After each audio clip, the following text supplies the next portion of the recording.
At the end of his life, a powerful man begs for something money could never buy. A young nurse, untouched by love, is drawn into a desire she does not understand. If you enjoy stories of love and romance, watch until the end, subscribe to this channel and leave a comment telling us where you're listening from. Stay tuned. The wind from the sea lashed against the windows of the mansion, as if trying to extract the secrets hidden behind the thick velvet curtains. Elias Chesterton adjusted the blanket over his trembling legs and observed, through the foggy glass, the waves crashing against the rocks below. At 79 years old, this man who once commanded a hotel empire along the entire American coastline could now barely hold a cup of coffee without spilling it. The disease advanced like a silent tide, eroding his muscles, coordination, and dignity. Parkinson's, the doctors said. But Elias knew it was something deeper, more ancient. It was the weight of a lifetime of wrong decisions, of burned bridges, of people he had hurt without mercy. His body was merely materializing what his soul had carried for decades. Mrs. Martha, the housekeeper who had been taking care of the house for more than 20 years, entered the study carrying a tray with medications. Her steps were cautious, as if walking on ice about to break. Elijah still inspired fear even now, even fragile, even near the end. There was something in his grey eyes that still burned with the intensity of a wounded wolf. "Mr. Chesterton, a letter arrived from the Foundation," she said, placing the pills on the mahogany desk. "About the new nurse." Elias mumbled something unintelligible. He had dismissed 3 nurses in the last 2 months. One because she had tried to seduce him with unnecessary touches, clearly interested in his fortune. Another because she cried every time she saw him tremble. The third because she had the irritating habit of speaking too loudly, as if he were deaf as well as sick. "When does she arrive?" he asked, his voice as rough as the sandpaper that time had passed over his throat. "This afternoon, sir. She comes from Oak Ridge. Seems she was raised in a convent." Elias raised an eyebrow. "Convent." That would explain the recommendation from the Palliative Care Foundation, which had ties to the church. Perhaps a woman with religious training could tolerate his company better than the others, or maybe she would be just another one who wouldn't last a week. The mansion, a jewel of colonial architecture built on the cliffs of the Southern California coast, seemed to swallow any sound that wasn't the wind and the waves. Elias had bought the property in the 70s, at the height of his career, when he still believed that money could buy anything. Now the stone and limestone walls seemed like a golden prison, and the corridors echoed only his own stumbling footsteps. He dismissed Martha with a gesture and returned to contemplating the sea. A storm was forming on the horizon, dark clouds gathering like omens. The old man had lost count of how many storms he had faced throughout his life, but this one would be different. This would be the last. At 4 in the afternoon, the sound of a car on the gravel road interrupted the silence. Elias didn't move from the leather armchair where he spent most of his days, but his ears perked up. Footsteps on the porch, muffled voices.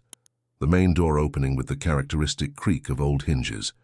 Claire Summers entered Elias's life like a gentle breeze on a suffocatingly hot day. She was neither tall nor short, neither exuberant nor insignificant. She was simply present, in a way that disarmed. Her brown hair was tied in a discreet bun, and she wore a navy blue dress that covered her arms to the wrists and her legs, to just below the knees. Nothing about her drew attention, except her eyes. Ah, the eyes. Elias felt something contract in his chest when she looked at him for the first time. There was no fear there, nor pity, nor calculated interest. There was only a deep serenity, as if she could see through him and still not be shaken by what she found. "Mr. Chesterton," she said, her voice soft but firm, "I'm Claire Summers. I've come to take care of you." Elias studied her in silence for long seconds. There was something familiar about that face, something that stirred buried memories from long ago, but he couldn't identify what. "You're very young," was all he said. Claire smiled, a small but genuine smile. "I'm 27, and I have almost 10 years of experience caring for people in terminal condition." The word terminal left her lips without hesitation, without the embarrassment that other people showed. Elias appreciated the brutal honesty. At least she wouldn't pretend he would get better. "Martha will show you your room," he said, looking away. "Don't expect much from me." "I'm not an easy patient," Claire nodded. "I don't expect you to be. Difficult people often have the most interesting stories." And with that enigmatic phrase, she withdrew, following the housekeeper through the dark corridors of the mansion. Elias was alone again, but for the first time in years the silence didn't seem so oppressive. Outside, the storm was approaching, and something in the air had changed forever. The first week of Claire in the mansion transpired like a silent dance between two people studying each other. She arrived at the study every morning at 8 o'clock sharp, carrying a tray with breakfast and Elias's medications. Her movements were precise, economical, as if each gesture had been carefully thought out. Elias observed everything with the attention of a predator, looking for signs of weakness, of disguised interest, of anything he could use to his advantage. But Claire remained impenetrable. She helped him with his physiotherapy exercises without embarrassment, held his hand when he trembled too much to hold the fork, and listened to him when he grumbled about the pain, all without showing pity or disgust. "You don't ask me about my life," Elias said on a rainy morning, while Claire adjusted the pillows behind his back. "I don't ask because I know you'll tell me when you're ready," she replied, smoothing the sheets with gentle movements. "And if I'm never ready?" Claire paused for a moment and looked at him. "Then that will be your choice. I didn't come here to judge your past, Mr. Chesterton. I came to care for your present." There was something in the way she said Mr. Chesterton that made the name sound different. It wasn't deference or empty formality. It was almost affection. Elias pushed the thought away. It must be the effect of the medication. In the second week, he began to test her limits. He offered her a pearl necklace that had belonged to one of his former lovers. Claire politely refused, saying it wouldn't be appropriate. He insisted, arguing that the necklace had no sentimental value to him. She maintained her refusal, but her eyes lingered for a moment on the pearls, and Elias noticed an almost imperceptible sadness pass over her face. "You've never had something beautiful of your own?" he asked, genuinely curious. "I have," replied Claire, putting the necklace back in the drawer. "But I learned that the most beautiful things are those we cannot possess." Elias frowned. "That sounds like convent talk." "Maybe it is," she smiled, "but it doesn't make it any less true." Gradually, a routine was established. Claire woke before dawn and prayed in the makeshift chapel she had set up in her room. Elias saw her from the window, kneeling before a small image of the Virgin Mary, her lips moving in silent prayers. There was something hypnotic about that devotion, something that disturbed him in a way he couldn't understand. During the day, she cared for him with a patience that was almost irritating. She never lost her temper, even when he deliberately spilled food on his clothes or refused to take his medicine. She never showed haste, even when he took an eternity to dress or to move from one room to another. But it was the nights that most intrigued Elias. Claire didn't leave after dinner like the other nurses. She stayed in the mansion, and he could hear her soft footsteps in the corridors, as if she were exploring every corner of the house.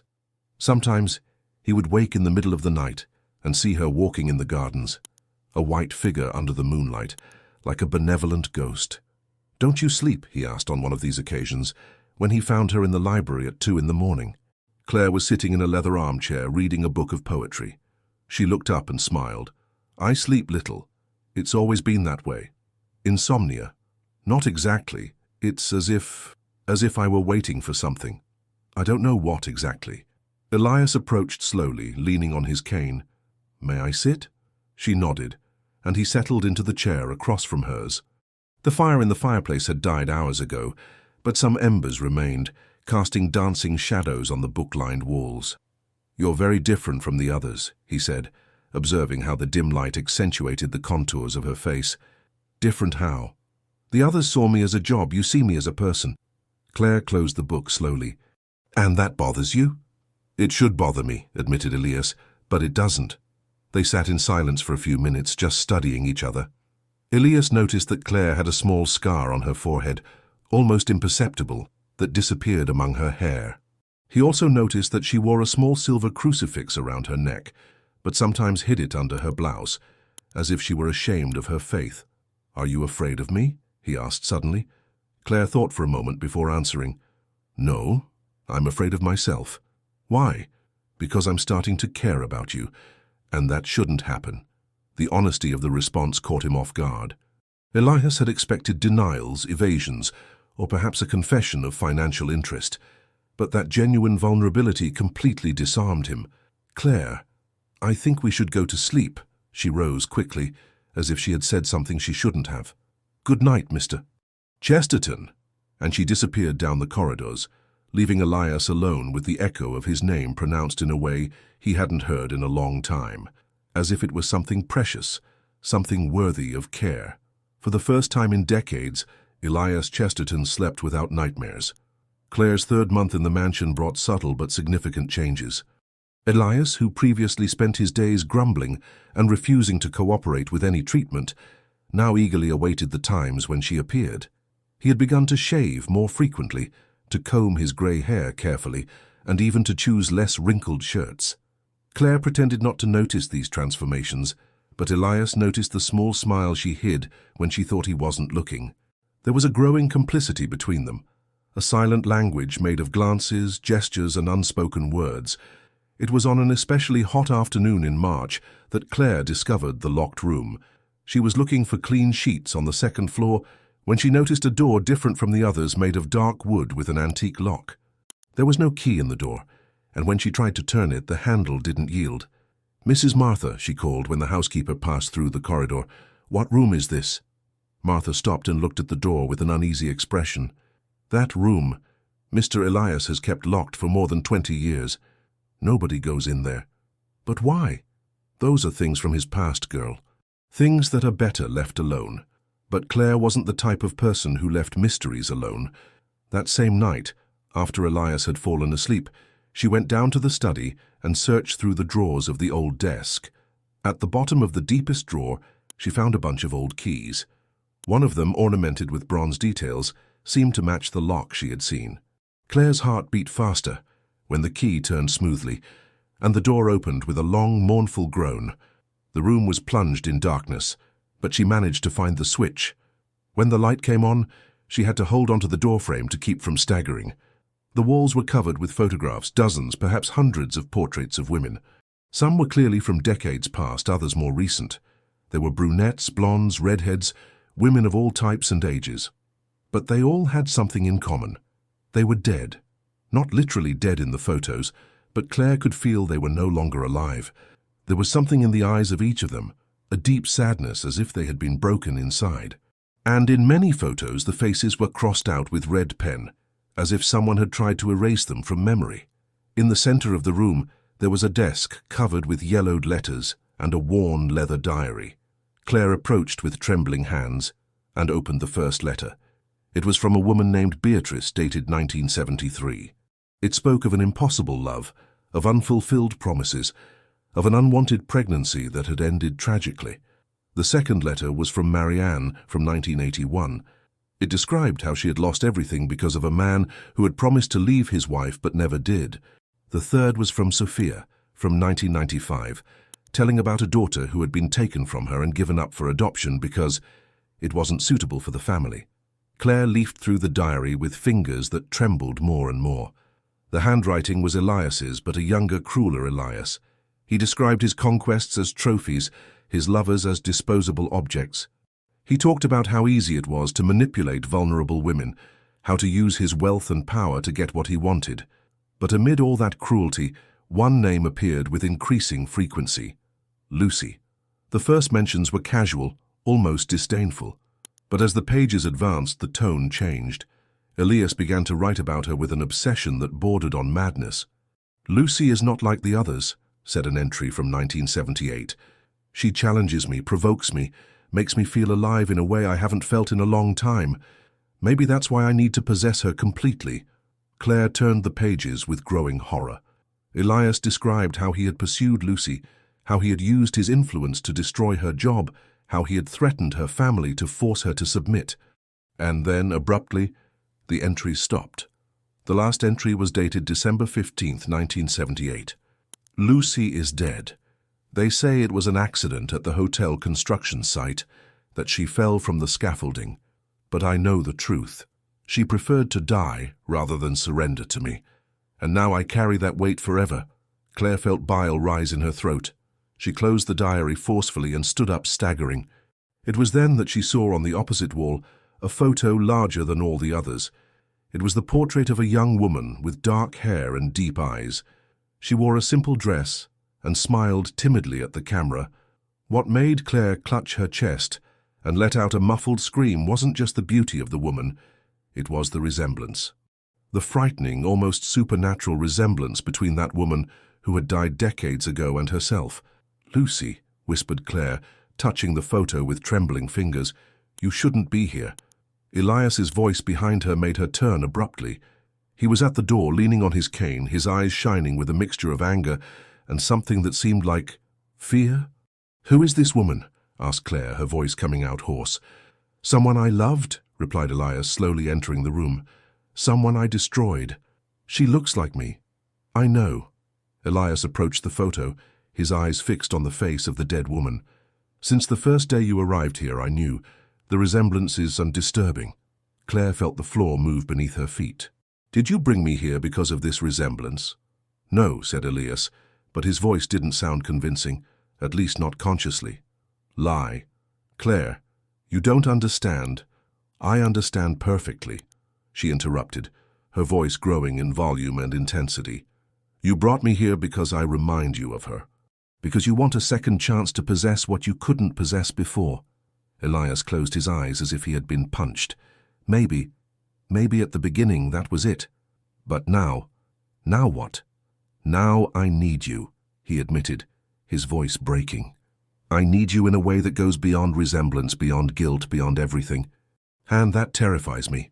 Claire looked at the man before her, saw the vulnerability in his eyes, the way his hands trembled not just from the disease, but from emotion, and she felt something break inside her. It wasn't just anger. It was something more complex, more dangerous. It was desire. Desire to console him, to save him, to lose herself in him. The days following the discovery of the room were marked by a tense silence that seemed to suck the air from the mansion. Claire continued to perform her duties with the same efficiency as always, but something had changed in the way she looked at Elias. There was a new intensity there, a search for answers that he didn't know if he was prepared to give. Elias, in turn, felt like a man walking on thin ice. Every word, every gesture seemed loaded with meaning. He had spent decades building walls around himself, and now Claire was tearing them down one by one, brick by brick. "Tell me about her," said Claire one morning while helping Elias with his physiotherapy exercises. "About whom?" "About Lucy." "I need to know." Elias stopped moving and looked at her. "Why?" "Because I can't stop thinking about her. I can't stop wondering if I'm just a substitute, an attempt to correct the past." "You're not a substitute," said Elias, but his voice sounded hesitant. "Then prove it to me. Tell me the truth." Elias sighed deeply and settled into the armchair. For a long moment he was silent, as if organizing decades of painful memories. "Lucy worked on the construction of my first hotel," he began, his voice distant. "She was an architect, one of the few women in the profession at the time. Intelligent, determined, untamable. I fell in love with her the first day I saw her. And she? She despised me. Said I was an unscrupulous capitalist who only thought about profit, that I destroyed the natural landscape to build concrete monsters." Elias smiled sadly. She wasn't wrong. Claire sat in the chair next to him, waiting for him to continue. "I tried to win her over with gifts, with promises, with all the seduction that used to work with other women. But Lucy was different. The more I tried, the more she pulled away. And that drove me crazy." "What did you do?" Elias closed his eyes, as if he couldn't bear the weight of his own memories. "I used my power against her. I had her fired from other projects, spread rumors about her professional competence, isolated her from the job market, until she had no choice but to accept working for me." Claire felt a chill in her stomach. "You blackmailed her?" "Yes, and I thought that once she depended on me financially, she would eventually give in. But Lucy never gave in. She worked to perfection, but treated me with an icy disdain that infuriated me. And then I committed the most terrible mistake of my life. One night, after a particularly violent argument, I forced a situation. I tried to kiss her, held her against the wall, told her she had no choice, that I always got what I wanted." Claire stood up abruptly, horror stamped on her face. "You attacked her?" "She pushed me away and ran out. The next day she didn't show up for work, nor the day after. When I finally found her, she was at the top of the scaffolding at the construction site, standing on the edge, looking at the sea. She was..." She was thinking about jumping, completed Elias, his voice reduced to a whisper. Because of me. I climbed up there, tried to talk to her, apologize, promise I would change. But when I reached out to her, what happened? She took a step back and fell. Elias opened his eyes and Claire saw a pain there so deep it seemed to have no end. I could have saved her. I could have held her hand. But I hesitated. For a fraction of a second, I thought maybe it was better this way, that if I couldn't have her, no one could. The silence that followed was deafening. Claire felt as if the ground had disappeared beneath her feet. The man she had begun to feel something for was someone who had driven a woman to suicide. I killed her, said Elias, the words coming out like a confession torn from his soul. Maybe not physically, but I killed her. And since then, I've lived with that weight. All the women who came after were failed attempts to forget Lucy. But none succeeded. Until I appeared, said Claire, her voice barely audible. Until you appeared, he confirmed. And now you know why I'm cursed. Why I deserve to die alone and despised. Claire stood up and walked to the window, looking at the same sea that had swallowed Lucy decades before. Her hands were trembling, and she pressed them against the cold glass to try to calm herself. Do you want me to forgive you for her? She asked without turning. No, replied Elias. I want you to save me from myself, but now I know I have no right to ask for that. Claire turned slowly. There were tears in her eyes, but also something more, a determination that Elias couldn't decipher. I have secrets too, she said suddenly. Claire, I didn't grow up in a convent because of a religious vocation. I grew up there because it was the only place that wanted me after my mother died. Elias frowned. Your mother? She died when I was 2 years old. They say it was a work accident, that she fell from a scaffolding at a construction site. I never knew much about her, only that her name was Lucy and that she worked in architecture. The world stopped. Elias felt as if he had been punched in the chest, as if all the air had been sucked from his lungs. No, he whispered. Yes, said Claire, tears flowing freely down her face. I am her daughter, daughter of the woman you destroyed. That's impossible. I have the birth certificate. Lucy Marie Summers, born in 1955, died in 1978. Profession, architect. Daughter, Claire Summers, born in 1976. Elias tried to stand up, but his legs failed. Claire, I didn't know. If I had known, what would you have done? Would you have raised me as your daughter? Would you have tried to buy me like you tried to buy her? No, I would have. You would have gotten rid of me too, Claire completed, her voice cutting like a blade. Because I was living proof of your crime. Elias began to cry, a silent and desperate cry that seemed to come from every fiber of his being. Forgive me, he murmured. For the love of God, forgive me. Claire observed him for a long moment, seeing the powerful man reduced to ruins. And then, to her own surprise, she felt not only anger, but a strange and disturbing compassion. I don't know if I can forgive you, she said, her voice soft. But maybe I can help you forgive yourself. The revelation that Claire was Lucy's daughter completely transformed the dynamic between them. Elias spent the following days in a state of shock that went beyond comprehension. He could barely eat, barely sleep, and when he did, he was tormented by nightmares where Lucy confronted him, asking why he had stolen her daughter too. Claire, in turn, felt divided between contradictory impulses. Part of her wanted to flee from that place, return to the safety of her previous life, away from the complications and painful revelations. But another part, deeper and more disturbing, felt trapped by a magnetism she couldn't explain.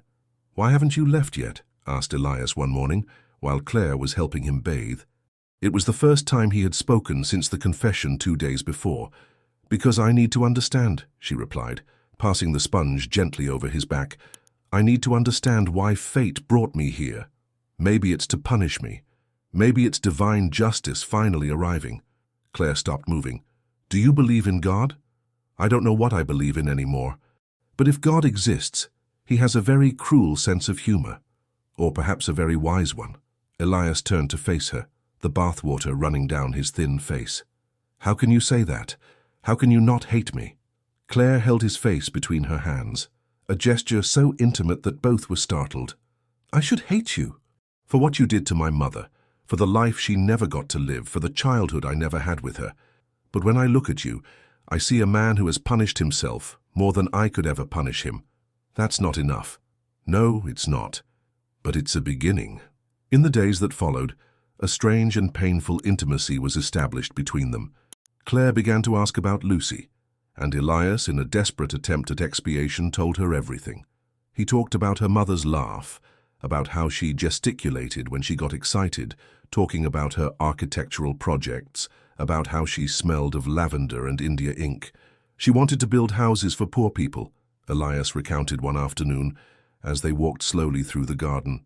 She said architecture shouldn't be a privilege for the rich, that every person deserved to live in a beautiful place. "And you mocked her for that?" "Yes. I was an arrogant idiot who thought idealistic dreams were synonymous with weakness." Claire stopped walking and turned to him. "And now? What do you think now?" "Now I think she was right. That I wasted my life building empty hotels for empty people like me, when I could have built something that really mattered. It's never too late to change. Claire, I'm 79 years old and I'm dying. It is too late. Then change what can still be changed.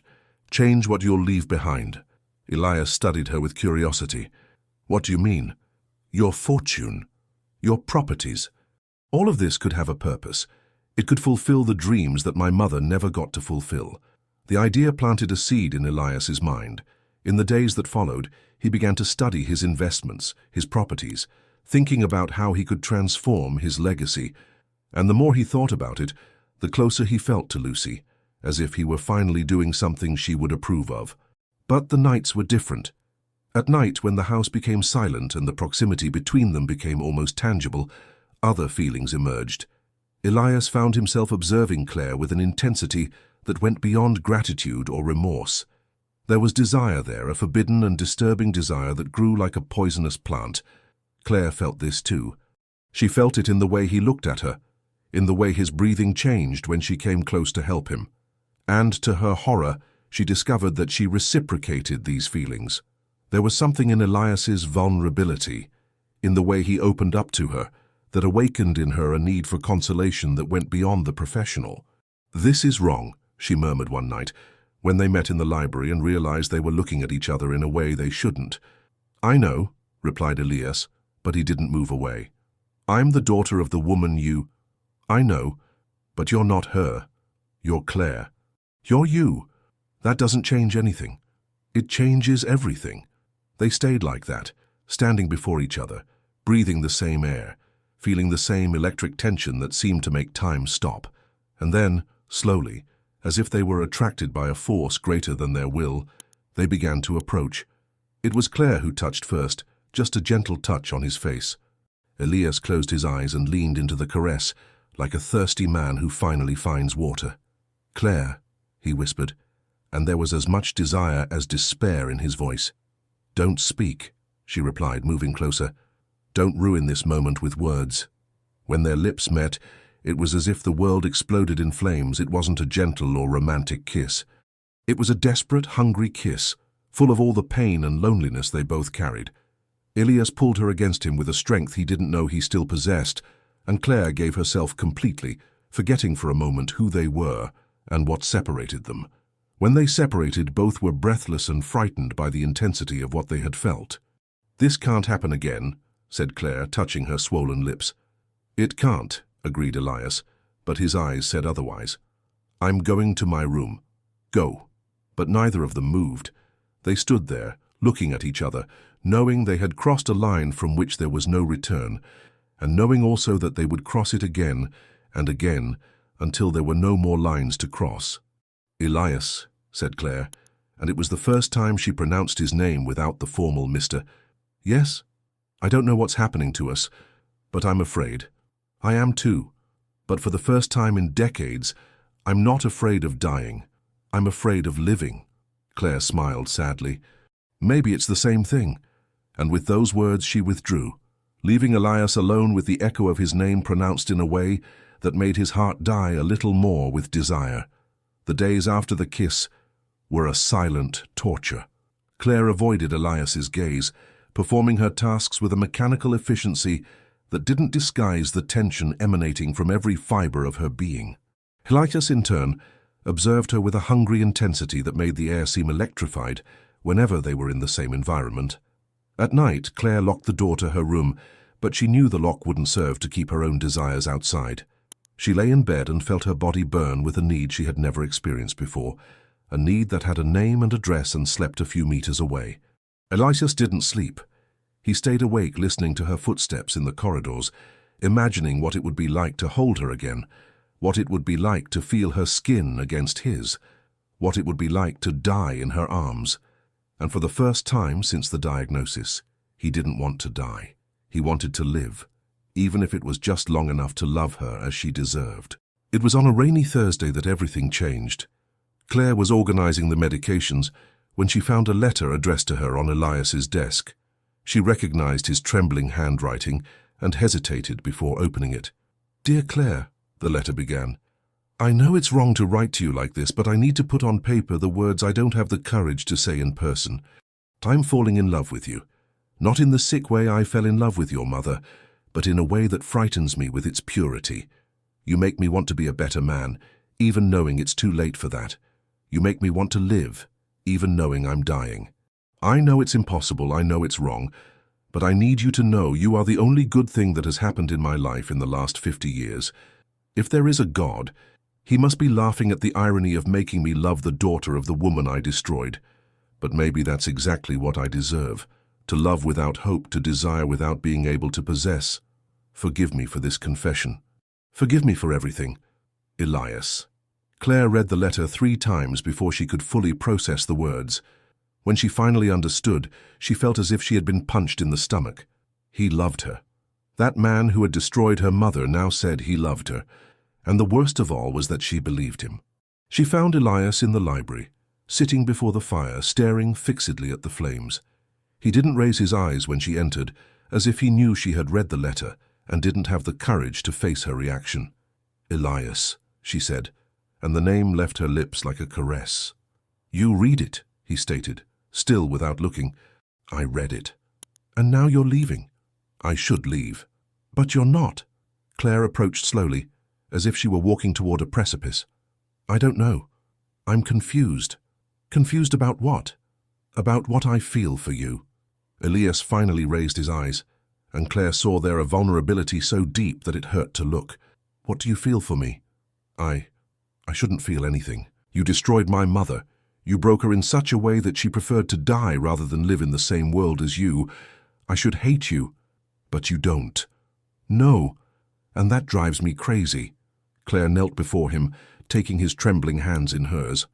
I feel as if you were 2 different people, the man who hurt my mother and the man who is here with me now. And I hate the first, but You what?" "I think I'm falling in love with the second." The silence that followed was heavy as lead. Elias looked at her hands covering his, at the young and beautiful face that looked at him with a mixture of fear and desire. "This is madness," he murmured. "I know. You're 27 years old. I'm 79. I know. You're the daughter of the woman I know." Claire squeezed his hands harder. "I know all this, but I can't stop feeling what I feel. Claire, I'm going to die. Soon. Then maybe that's exactly why this is happening. Maybe it's the way the universe found to give us a chance for healing. You need to learn to love without destroying, and I need to learn to forgive without forgetting." Elias pulled her hands to his lips and kissed them softly. "You're too young to talk like that. Or maybe you're too old to understand that sometimes life gives us exactly what we need, even when it's not what we expected. And what do you need, Claire?" I need to feel alive. Since my mother died, since I grew up in that convent, I've always felt as if I were living someone else's life, as if I were fulfilling a role that wasn't mine. But with you, for the first time, I feel real. Even knowing who I am? Exactly because I know who you are. Because if I can love you, if I can forgive you, then maybe I can forgive the world for taking my mother from me." Elias stood up slowly, pulling her with him. They stayed like that, standing before each other, breathing the same air, feeling the same fire that grew between them like a living thing. "Claire," he said, his voice hoarse with emotion, "I want you. I want you in a way that goes beyond the physical, beyond desire. I want you like a drowning man wants air. I want you too, she admitted, the words coming out in a whisper. "But I'm afraid." "Afraid of what?" "Afraid that this is just a way for you to possess my mother through me. Afraid that in the end you'll destroy me like you destroyed her." Elias held her face between his hands, forcing her to look into his eyes. "I would rather die than hurt you. I would rather never touch you again than see in your eyes the same fear I saw in Lucy's eyes." "Then prove it to me," whispered Claire, moving closer.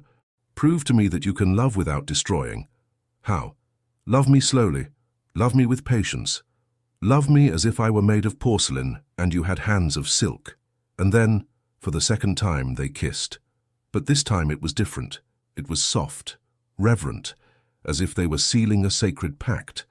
When they separated, both knew they had crossed a definitive line. "Let's go slow," murmured Elias against her lips. "Let's," agreed Claire. But both knew that slow was a luxury that time wouldn't give them. The disease was advancing, and with it, the urgency to live everything they had to live before it was too late. The following 2 weeks were a period of silent and painful courtship.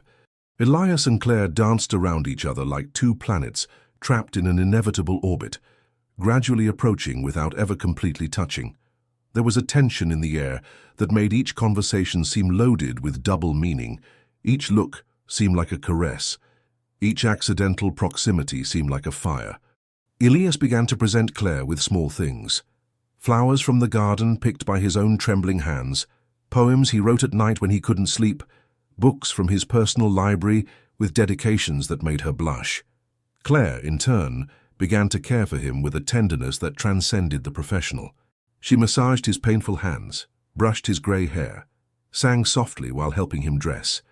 "You have a beautiful voice," he said one morning, while she hummed a song she had learned at the convent. "Did my mother sing?" asked Claire, stopping brushing his hair. "Yes, she sang when she worked. Old songs from the countryside. Her voice was similar to yours, but deeper. Tell me more about her." Elias closed his eyes as if he were diving into deep waters. "She liked strong coffee and warm bread. She woke before the sun to draw, said the morning light was better for creating. She wore a cheap lavender perfume, but on her it smelled as if it were the most expensive in the world." "And how did you meet?" "She came to my company looking for work. I was in a meeting, but when I saw her in the waiting room, I cancelled everything. She was sitting very upright with a worn leather folder in her lap, wearing a suit that clearly wasn't her size, but her eyes shone with a determination that fascinated me." Claire continued brushing his hair, but Elias could feel the tension in her movements. "And you hired her on the spot?" "No. First I wanted to test her, humiliate her a little. I asked her to design an annex to the hotel that I knew was impossible to build in the time frame I had stipulated. I thought she would give up, but she didn't give up. Not only did she not give up, but she delivered the project 3 days before the deadline, and it was perfect, better than perfect. It was brilliant." Elias smiled sadly. "It was at that moment that I knew I was lost." Lost? Lost to her. I had spent my entire life collecting women as if they were flowers, using them until they withered and then throwing them away. But Lucy wasn't a flower. She was a tree, strong, rooted, impossible to uproot. Claire stopped brushing completely. "And that made you furious." "Not furious, desperate. I didn't know how to deal with a woman who didn't want me." "It had never happened before. So you decided to force her to want you?" "Yes, and I destroyed everything in the process." They remained silent for a moment, both lost in thought. Then Claire knelt before him, taking his hands. "Elias, I need to know one thing, and I need you to be completely honest with me. Anything. Do you love me, or do you love the memory of my mother in me?" The question hit him like a punch. Elias looked at her face, at the eyes that so resembled Lucy's, but that had a sweetness that her mother had lost before dying. "At the beginning," he said slowly, "I couldn't separate you from her. You arrived here like a ghost, as if she had returned to haunt me, but now I see you, Claire. Your strength, your compassion, your capacity to forgive even when you shouldn't. You are everything that your mother was at her best, but you're also everything that she never had the chance to be, and that's enough for you. It's more than enough. It's everything." Claire stood up and walked to the window, observing the sea that stretched to the horizon. Sometimes I feel as if she were here, you know, as if she were watching me, guiding me. Do you think she would approve? Us too? I don't know, but I think she would understand. I think she would know that sometimes love appears in the most unlikely places, between the most unlikely people. Elias rose slowly and went to her, stopping just behind her, without touching her. Claire, I need to tell you something. What? I'm getting worse. The doctor was here yesterday when you were in town. He said I might only have a few more weeks. Claire turned abruptly, her eyes already full of tears. A few weeks? Or less. The disease is advancing faster than they expected. No. Claire shook her head violently. No, you can't die now. Not when I finally... When you finally what? When I finally allowed myself to love you. The words came out in a broken whisper, but echoed through the room like a scream. Elias felt his heart stop for a moment, then begin to beat again with a force he hadn't felt in decades. You love me? He asked, his voice trembling. I love you, repeated Claire, stronger now. I love you in spite of everything, because of everything. I love you because you make me feel alive, because you make me feel needed, because when I look at you, I see not just the man you were, but the man you can be. Elias pulled her into his arms, holding her as if she were the only solid thing in a crumbling world. I love you too, Claire.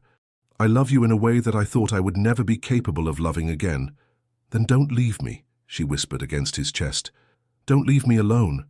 I don't want to leave you, but I have no choice. We have now. We have this moment. Yes, we have. And then for the third time they kissed, but this time it was different from all the others.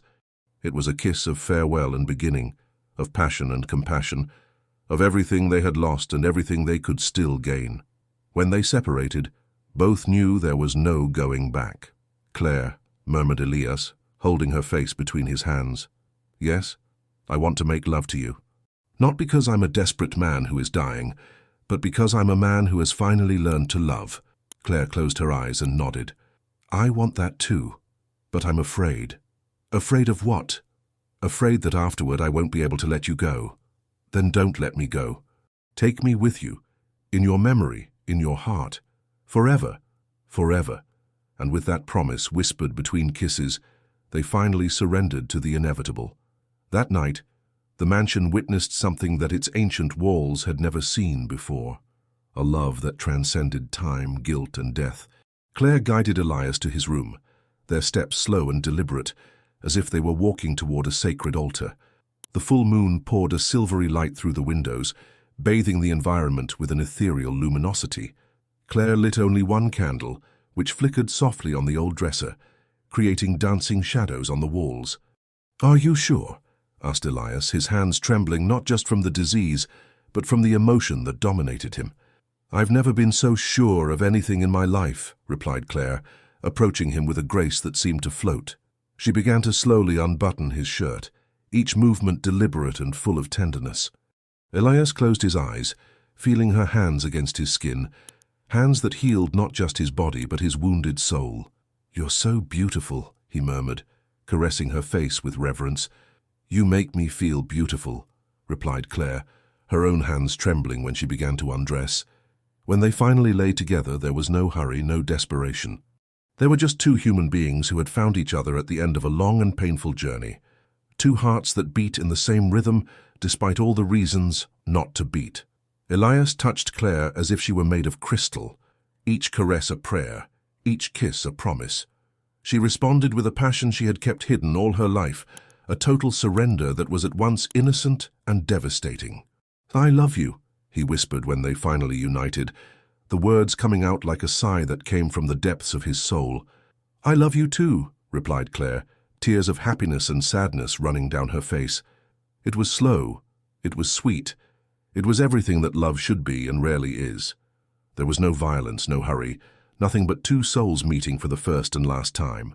When they reached ecstasy, it was as if the entire universe concentrated in that moment, in that room, in that impossible but true love. Afterwards, they lay embraced, listening to the sound of the waves crashing against the rocks below. Elias caressed Claire's hair, who rested her head on his chest, listening to the heart that beat for her. I have no words to thank you, he said, his voice hoarse with emotion. "You don't need to thank me. You gave me as much as I gave you." "What did I give you?" "I have nothing to offer except a tired heart and a body that's dying." Claire raised her head to look at him. "You gave me the chance to love completely. You gave me the chance to forgive. You gave me the chance to feel alive. And you gave me the chance to die in peace. Don't talk about dying, not now. I need to talk, Claire. I need to tell you some things while I still can." She propped herself on her elbow, studying his face in the soft candlelight. "What do you need to tell me?" "First, that I changed my will. Everything I have now is yours. Not because I feel guilty, but because I want you to fulfill the dreams that your mother never could fulfill. Elias, I can't accept." "You can and you will accept. I'll also leave a letter explaining everything to the lawyers. About Lucy, about you, about why this is my last wish." Claire nodded, knowing it was useless to argue. "And second?" "Second, that I want you to be happy. After I die, I want you to find someone your age, someone who can give you everything that I can't give." "Don't say that." "I need to say it. You're too young to transform into a widow in eternal mourning. Your mother lost the chance to live fully. Don't make the same mistake. It's not a mistake to love you. It's not. But it would be a mistake to stop living because of me." Claire kissed his chest, feeling the tears wet his skin. "I can't imagine loving anyone else." "You will, and I'll be happy for that, wherever I am." "Do you believe in life after death?" "I don't know. But if it exists, I hope to find your mother and be able to apologize personally. And if she doesn't forgive you, then I'll spend eternity trying to redeem myself." They were silent again, both lost in thought. Outside, a storm was approaching, and the wind began to howl through the cracks in the windows. "Elias," said Claire suddenly. "Yes? I want you to know that I don't regret anything. Not coming here, not falling in love with you, not this night. Neither do I regret anything. For the first time in my life, I don't regret anything. Promise me one thing. Anything. Promise me that you'll fight, that you'll try to stay with me as long as possible. I promise. And promise me that when the time comes, you'll depart in peace. I don't want you to suffer. I promise that too." Claire nestled more in his arms as if she could absorb his essence into herself. "Elias?" "Yes, my love?" "Thank you for teaching me that love can heal even the deepest wounds. Thank you for teaching me that it's never too late to become a better person." And thus, embraced, lulled by the sound of the approaching storm, they fell asleep for the first time as lovers, knowing that each moment together was a gift stolen from time, but that it was no less precious for that. Outside, the wind carried the scent of lavender that came from nowhere, as if Lucy's spirit were finally at peace, blessing the unlikely love that had been born from her own tragedy. The days that followed that night were like living in a dream, bathed in a golden and melancholic light. Elias and Claire no longer separated more than necessary, as if each second away from each other were a precious waste. They made love every night, with a passion that grew instead of diminishing, as if love were the only thing capable of delaying the inexorable passage of time. Elias seemed to have found renewed strength. His steps were firmer, his hands trembled less, and there was a shine in his eyes that hadn't existed for decades. Claire blossomed too, like a plant that finally found the sun after years of shade. She smiled more, sang while taking care of him, and there was a lightness in her movements that didn't exist before. "You're healing me," he said one morning, as they walked hand in hand through the gardens of the mansion. "Or maybe you're healing yourself," replied Claire, stopping to pick a rose that was blooming despite the season. "Can love cure even Parkinson's?" "Love can cure anything if you allow it, but reality is cruel to dreamers." In the third week after becoming lovers, Elias woke up with a pain in his chest that made him scream. Claire ran to his side, finding him pale and breathless, trying to get out of bed without success. I can't move properly," he murmured, the panic evident in his voice. "I'll call the doctor," said Claire, but he held her hand with surprising strength. "Don't leave. Please don't leave me alone." "I won't leave you. Never." The doctor arrived 2 hours later, and after examining him, asked to speak with Claire in private. The diagnosis was devastating. Elias's brain was deteriorating very rapidly, and he probably wouldn't have more than a week to live. "1 week," repeated Claire, the words coming out like a desperate whisper. "Maybe less. I'm sorry, miss." All we can do now is keep him comfortable. Claire returned to the room with a broken heart, but trying to maintain a serene face. Elias studied her with those grey eyes that still shined with intelligence. "How long?" he asked directly. "It doesn't matter," replied Claire, sitting beside him on the bed. "Yes, it does matter. I need to know so I can prepare myself. 1 week, maybe a little less." Elias closed his eyes and breathed deeply. "Very well. Then we have 1 week to live a lifetime." "Elias, no. We're not going to waste these days crying over what we can't change. Let's enjoy every second." And that's exactly what they did. They spent the days talking about everything and nothing, making love whenever Elias's strength allowed, laughing at memories they shared and creating new ones. Claire read to him, sang to him, and when he was strong enough, they walked through the gardens, stopping to observe the sea that stretched to infinity. "You know what the strangest thing is?" said Elias one afternoon, while they were sitting on the porch watching the sunset. "What? I've never been so happy in my life. I'm dying, but I've never been so happy." "Me too," admitted Claire, squeezing his hand. "It's as if my whole life had been a preparation for these moments with you. Do you think we'll meet again? Somewhere afterward?" "I hope so. But even if not, I'll carry you with me forever, and I'll carry you wherever I go." It was on the 5th night that Elias had another crisis, more serious than the previous one. This time he couldn't get out of bed, and his breathing became laborious and irregular. Claire didn't leave his side, holding his hand, whispering words of love and comfort. "I'm afraid," he admitted during one of the pain crises. "Afraid of what?" "Afraid of leaving and leaving you alone. Afraid that you'll forget me." "I would never forget you. You're part of me now. Promise me you'll be happy. Promise me you'll find someone who loves you as you deserve."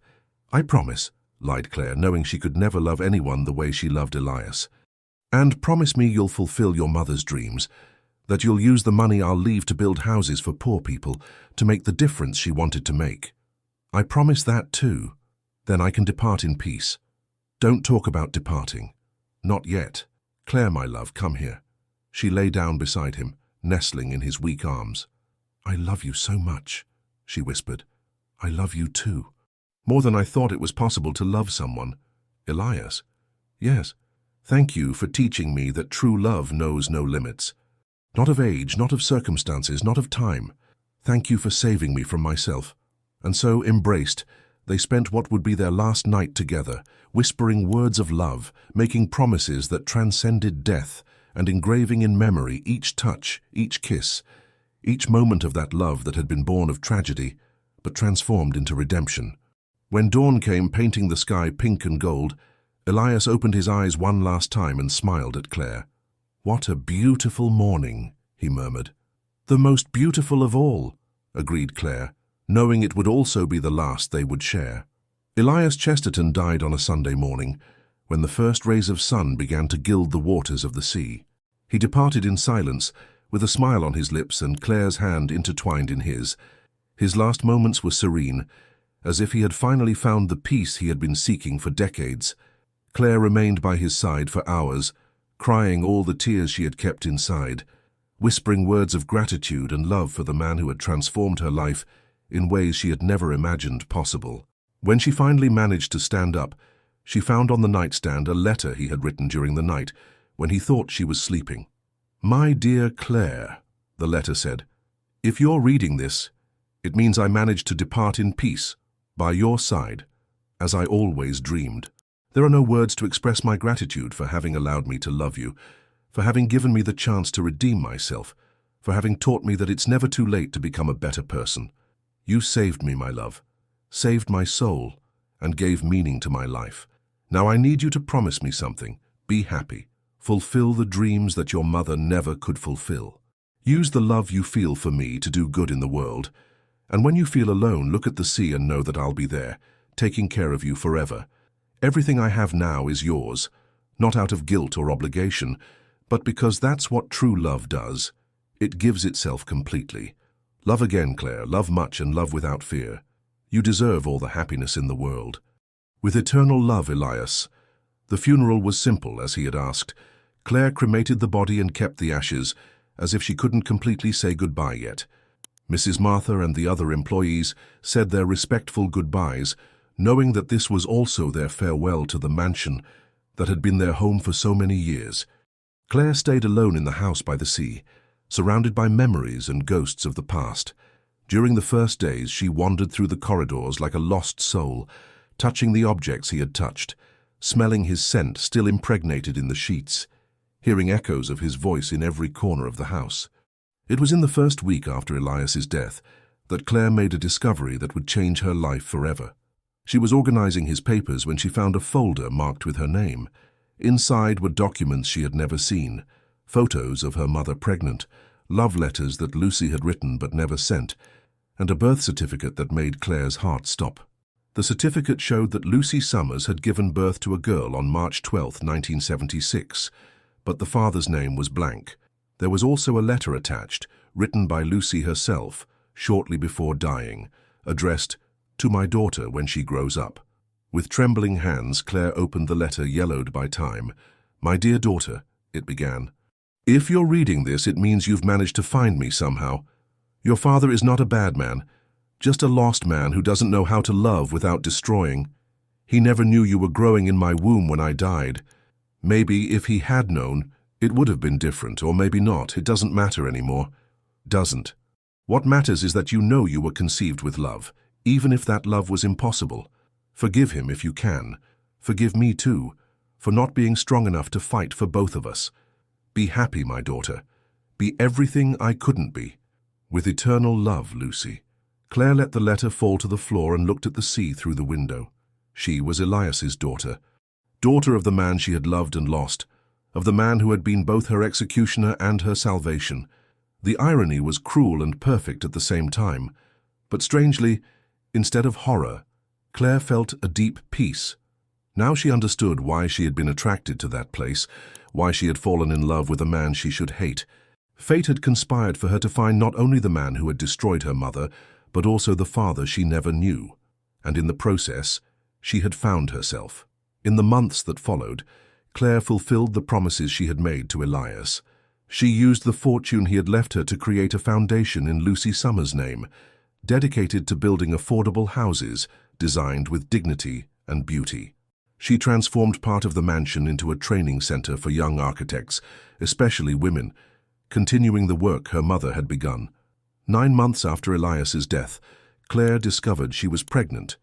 The baby had been conceived on one of their last nights together, as if he had left a part of himself to continue living through her. When the boy was born, Claire named him Luke, a junction of the names of the grandparents he would never know. Years later, Claire still lived in the mansion, now transformed into a home full of life and purpose. She never married again, not out of eternal mourning, but because she had found in Elias a love so complete that she didn't feel the need to look for another. Raising her son, continuing her mother's work, and keeping alive the memory of the man she had loved were enough to give meaning to her life. On Sunday afternoons, when the sun set over the sea, Claire would go up to the attic where she had kept Elias's ashes. She talked to him, told him about the day, about the Foundation's projects, about how Luke was growing strong and intelligent, and when she felt very alone, she would take the jar with the ashes and go down to the beach. "You saved me from the hell of myself," she would read aloud, repeating the words he had written in his final diary. "And if one day someone asks you if it was worth it, say yes. Say that love, even late, even impossible, can still redeem a man." Then she would scatter a handful of ashes to the wind, watching them mix with the sea breeze, and whisper, "It was worth it, my love. Worth every moment, every tear, every heartbeat. You taught me that true love knows no limits, not of time, not of circumstances. And now, wherever you are, I hope you know that you succeeded. You managed to redeem yourself, managed to love without destroying, managed to save me at the same time that I saved you." And so, with the wind carrying the ashes of the man she had loved toward infinity, Claire smiled, knowing that some love stories are too big to be contained in a single life, and that true love always finds a way to transcend even